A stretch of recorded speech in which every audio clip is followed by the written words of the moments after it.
اعوذ باللہ من الشیطان الرجیم بسم اللہ الرحمن الرحیم اللہم صلی علی سیدنا محمد معدن الجود والکرم وآلہ وسلم۔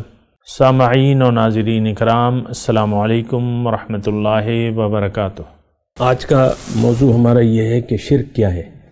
دیکھیں، اللہ تعالیٰ نے یہ سوال بڑا اچھا ہے، اس پہ ذرا غور کریں۔ عام طور پہ تو ہم کہتے ہیں کہ ہم مشرک نہیں ہیں، اور کوئی اگر کہے تو وہ یعنی یہ ہمارے وہم و گمان سے بھی بالا ہے کہ ہم شرک میں مبتلا ہیں یا ہم مشرک ہیں، ہے کہ نہیں؟ وہم و گمان سے بھئی نماز پڑھی ہے میں نے، مشرک کیسے ہو گئے؟ تو بہرحال یہ ذرا غور کرنے کی ضرورت ہے۔ میں کوشش کرتا ہوں کہ تھوڑے الفاظ میں اللہ کے توفیق اور اس کے فضل سے یہ مضمون آپ کو ادا کر دوں۔ دیکھیں، اللہ تعالیٰ نے انسان کو پیدا کیا ہے اپنے لیے، اپنا راستہ بتایا ہے۔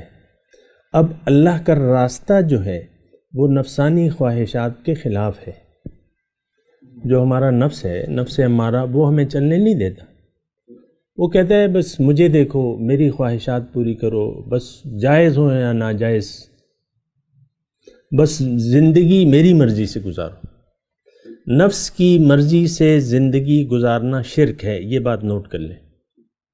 جو شخص نفس کی اطاعت کرتا ہے اللہ کے حکم کے مقابلے میں اور زندگی اپنی مرضی سے گزارتا ہے، یہ عملاً مشرک ہے۔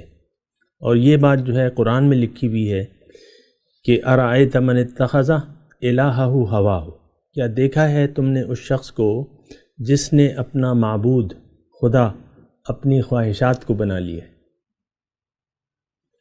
تو جو بھی اپنی مرضی سے زندگی گزارتا ہے در حقیقت یہ مشرک ہے۔ موحد کون ہے، مومن کون ہے؟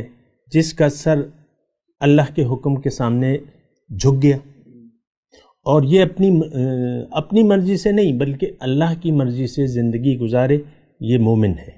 اور اس کا سر جھکا ہوا ہے اللہ تعالیٰ کے حکم کے سامنے، یہ مومن ہے۔ اگر کسی کا سر اٹھائیے، میں ذرا ایک جملہ کہہ رہا ہوں، اس کو ذرا سنیں۔ کسی کا سر اگر جھکا نہیں ہے تو اٹھا ہوا ہے۔ دیکھیں، دو ہی صورتیں ہو سکتی ہیں۔ یا آپ پانی پی رہے ہو نہیں پی رہے، یا آپ کو سردی لگ رہی ہے یا نہیں لگ رہی۔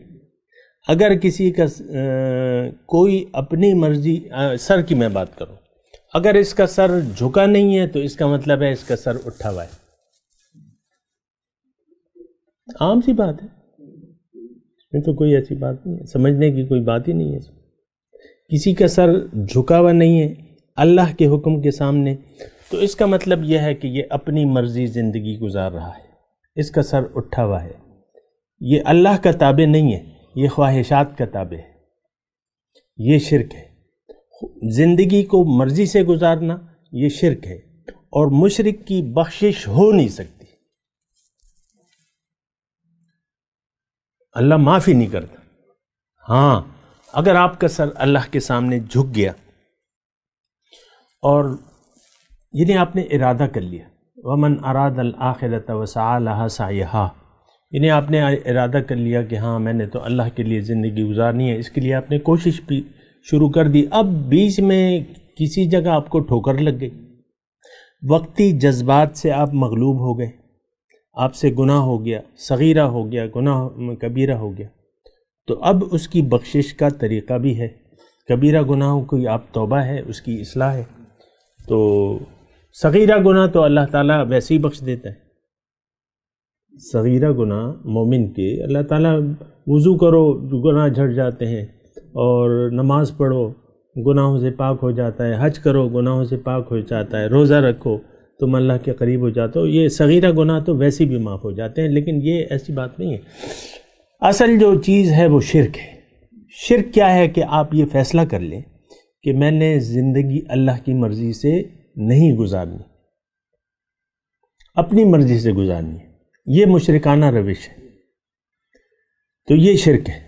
لیکن اگر آپ نے یہ فیصلہ کر لیا کہ بھئی میں تو اللہ کا بندہ ہوں، میری منزل تو اللہ ہے، اور میں نے اللہ کے حکم کے مطابق زندگی گزارنی ہے، تو یہ مومنانہ کردار ہے۔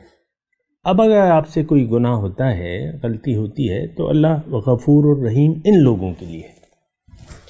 وآخر دعوانا ان الحمد للہ رب العالمین۔